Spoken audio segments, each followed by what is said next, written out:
What's good, guys? It's your boy LifeOfEJ here. Just wanted to drop in real quick and do a different type of video with you guys.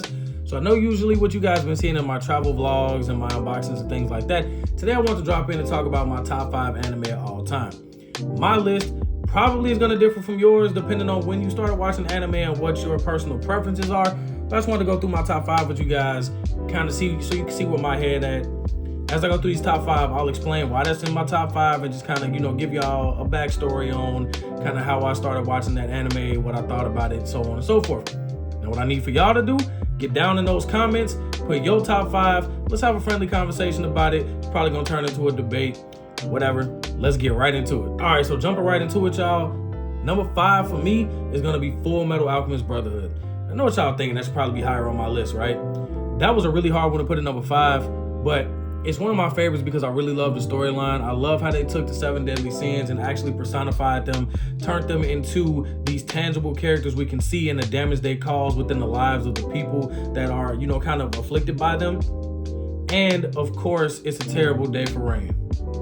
That is one of the most hard-hitting scenes I've seen in some of the animes I've watched. So that for one made it a favorite for me, and the soundtrack is absolutely crazy. The song Rain is one of my top 5 favorite anime songs of all time. I feel like Edward Elric is such a goated main character. I really like how they used it. Even if you look at like his origin story, how him and Alphonse tried to bring their mom back using alchemy and they broke the golden rule.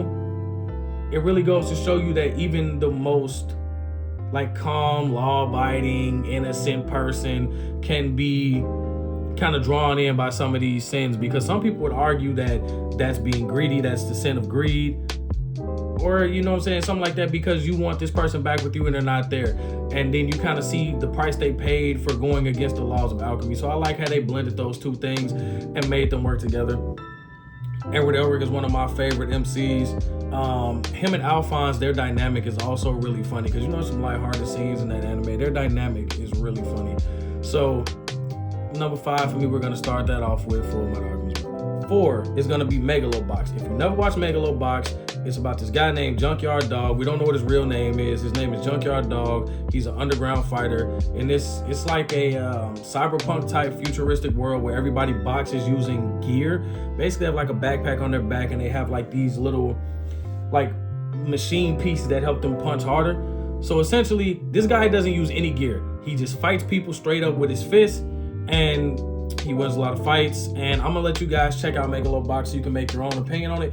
But one of the reasons it's my favorite is because, of course, it shows resilience. This dude is literally fighting by himself, no extra enhancements or nothing. Another reason that I like it is because if you sit back and think about it, like, you're getting some of the best fighting scenes you ever seen. This dude, his back is against the ropes a lot of times, and he somehow finds a way to win. So yeah, y'all should check that out. The second season, it kind of goes more into his backstory and how he kind of got to where he was, how he grew up, things like that. And it just really shows him kind of battling his depression and finding a way to overcome that.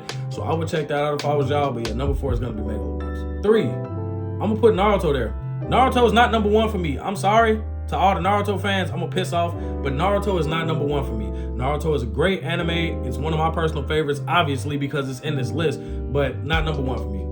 It ain't really too much that got to be said about Naruto. Y'all all have watched it. If you haven't, go ahead and watch it. Now, me personally, I prefer part 2. I can't really say that. I prefer part 2, but it's parts I prefer from part 1. I'm going to say, though, the whole Sasuke retrieval thing was so stupid to me.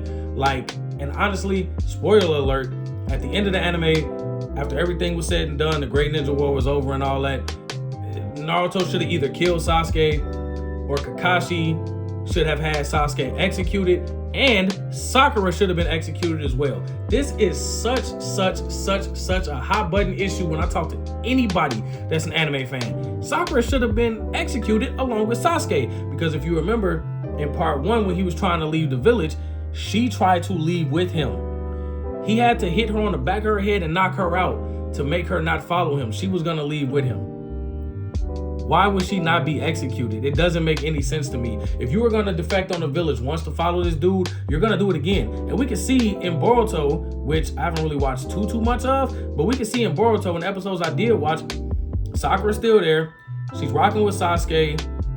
he's doing whatever he's doing, and she's like basically a single mother at this point. Now, I could be wrong. Y'all probably gonna tell me I need to go and watch more of it to actually establish a genuine opinion on that part of their relationship. Sakura should have been executed. I don't care what y'all say. Gar's my favorite character on a side note, but I don't care what y'all say about that Sakura thing. Y'all already know the themes of Naruto. Perseverance, working towards your goals. We all seen Naruto. That's why it's my top 3.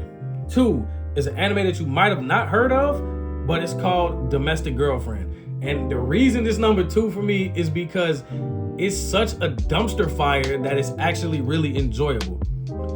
This dude goes to a party, has a fun time with this girl who thinks nothing of it at the beginning. She doesn't want anything to do with the dude. It was just to see what it was like.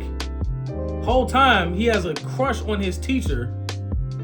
He goes home to his dad to find out his dad has a girlfriend that's getting remarried. Not only is the girl from the party there, the teacher's there, and they're sisters.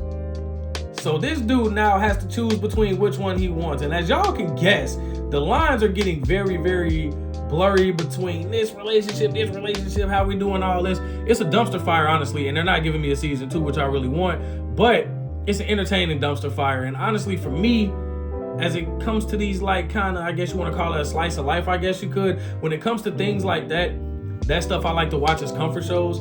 So that's why it's in my top 2. It's there as a comfort show, but when people ask me my top 5, I might move it down to an honorable mention. But just the way life been lifing lately, and the fact that the slice of life genre has been helping me get through a lot of crazy things that's been going on, we're gonna throw that number 2, Domestic Girlfriend. 1, Inuyasha. Now, that's number 1 for me because that is the first anime I was actually invested in. Now, growing up, of course, I watched Pokemon, Yu-Gi-Oh, things like that, but I wasn't fully invested in it. Inuyasha is the first anime that I had ever watched that I was fully locked in. The story behind that was, I grew up on the south side of Chicago. One particular night, there was a pew-pew going on down the street that woke me up, and I was scared. I had to be maybe 7 years old. That second ending on Inuyasha, y'all know the one I'm talking about. Yeah, that one. It helped calm me down. So when I was finally calmed down from what I was hearing, I actually watched an episode of Inuyasha. Sat there and I watched, I was like, this is actually pretty cool. Now, me being a 7-year-old, I'm liking the fight scenes, I'm liking the swords, I'm liking the colors, the way everything's designed. And it really, really made me want to look more into anime. So from there, I got to school, I'm going to the school library, grammar school. I'm pulling books about Japan, reading the history of the country, reading these names, which pop up later in anime, like Amaterasu, Izanagi, Izanami, just different names that pop up later on. Mangekyo, Okami, reading all these things that pop back up and kind of reading what the history is behind them. And that's what got me interested in learning Japanese, in going to Japan, and everything that I've done so far with making Japanese friends, trying to establish a community over there of people, and then trying to go over there myself, to live for a year or 2. That all started because of Inuyasha. So Inuyasha is number 1 for me, not only because I like the storyline, not only because I like the fights, not only because I like the sibling rivalry between him and Shishomaru, because I have something kind of real life going on in that same vein, just not as violent. But that was my introduction to Japan, where I could actually see all of these elements of Japan itself in the cartoons. Even seeing, was it Nobunaga, I think, was in there. I did research on him and found out that was a real person. As a kid, I didn't know that was a real person. You know what I mean? 7 years old, I don't really know anything outside of Chicago. I know New York, Los Angeles. I don't really know anything outside of those big cities and outside of Chicago. So that was my first time actually being able to see a different culture's artwork, so to speak. Super huge thing for me, and that stuck with me. And here we are now, what was that, in 2003? Here we are now, 23 years later, still a fan of anime, still talking about it. And honorable mention does go to Pokemon, because I know y'all see that Pikachu right back there. So still a fan of Pokemon. Honorable mention goes to Pokemon. Another honorable mention I will give Jujutsu Kaisen. I do like the story on that. I like the fights. I like kind of just how they're doing everything with Yuji. And of course, now we're in the culling games, which I'll make a video about that later. And of course, Demon Slayer has to go in there too. Infinity Castle was one of the best movies I've ever seen, except for anything Studio Ghibli, because of course, we love Studio Ghibli. But I digress. Number 1 is Inuyasha, 100%. Yeah, y'all, that's my 5 top anime. That list does fluctuate some. Inuyasha's locked in at number 1. That number 2 usually fluctuates a little bit, and it might go back down to honorable mention. I put something else there depending on how I feel. But the other 4 are pretty much locked in at where they are. So yeah, man, what's y'all favorite anime? Let me know down in the comments. We can sit back, talk about it. I'm responding to everybody's comments. I talk to everybody in the comments. Let's build a real community here.